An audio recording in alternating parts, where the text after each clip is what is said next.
எந்திரன் பயங்கர எதிர்பார்ப்போட இருக்கேன். அதுவும் சிவாஜிக்கு அப்புறம் நான் வந்து செம்ம எதிர்பார்ப்போட இருக்கேன். எந்திரன்ல வந்து கலக்க போறாங்க அப்படின்னு. இருந்தாலும் வந்து அப்படியே ஒரு நாகிங் டவுட், எங்கேயாவது சங்கர் இங்க ஓவரா ஏதாவது பண்ணி நம்ம தலைவர் இமேஜை எடுத்து குட்டிச்சவராகாம இருக்கணுமே அப்படின்னு. பட் ஆனா வந்து அதை பத்தி பேசுறதுக்காக நான் இப்ப இந்த டாபிக் எடுக்கல. Looks like 2 or 3 days back Kathipara bridge மேல எந்திரன் ஷூட்டிங் நடந்திருக்கு. ஷூட்டிங் போது வந்து பயங்கரமா டிராபிக் ஸ்டாப் பண்ணிருக்காங்க. லைக் 2 பக்கமும் டிராபிக் ஸ்டாப் பண்ணி ஸ்ட்ரீட்லேருந்து யாரும் ஏர்போர்ட் பக்கம் போக முடியல, ஏர்போர்ட்லேருந்து சிட்டிக்கு யாரும் வர முடியல. பயங்கர கன்ஜெஷன் ஆகி பீக் டிராஃபிக்ல இந்த மாதிரி பண்ணது வந்து ரொம்ப தப்பு அப்படின்னு கண்டிச்சு ஒருத்தர் கேஸ்லாம் போட்டுருக்காரு போல் இருக்கு.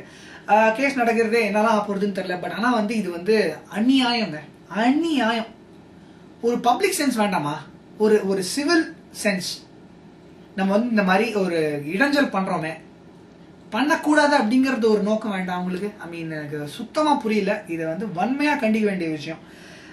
ரஜினிகாந்த் வந்து என்னெல்லாமோ பேசுறாரு வெளில, இந்த மாதிரி பிலாந்திரபிஸ்டா இருக்காரு அப்படிலாம் சொல்றாரு. அப்படி இருக்கும்போது சாதாரண மக்கள் நாள் பூரா வேலை பார்த்துட்டு வீட்டுக்கு போகும்போது அவங்களுக்கு கஷ்டமா இருக்குமே அப்படின்னு அவர் சொல்றது வேண்டாம்?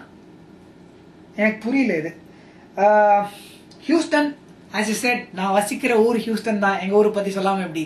இன்னைக்கு எங்க ஊர்ல ஸ்னோ சான்ஸே இல்லை, கொஞ்சம் நார்த்ல இருக்க மாதிரி இருந்தது, பயங்கர குளிர். That being said, Houston Rockets, my favorite test professional basketball team, அற்புதமா விளையாடிட்டு இருக்காங்க. ஒரு சூப்பர் ஸ்டாரே இல்லாம ஹார்ட் ஒர்க்கிங் பாஸ்கெட்பால் பிளேயர்ஸ் மட்டுமே விளையாடுற ஒரு டீம் எங்க team. At last they have put on a winning streak. They have won 3 games straight and they are actually doing very good, and I hope they will do very very good in the forthcoming week also.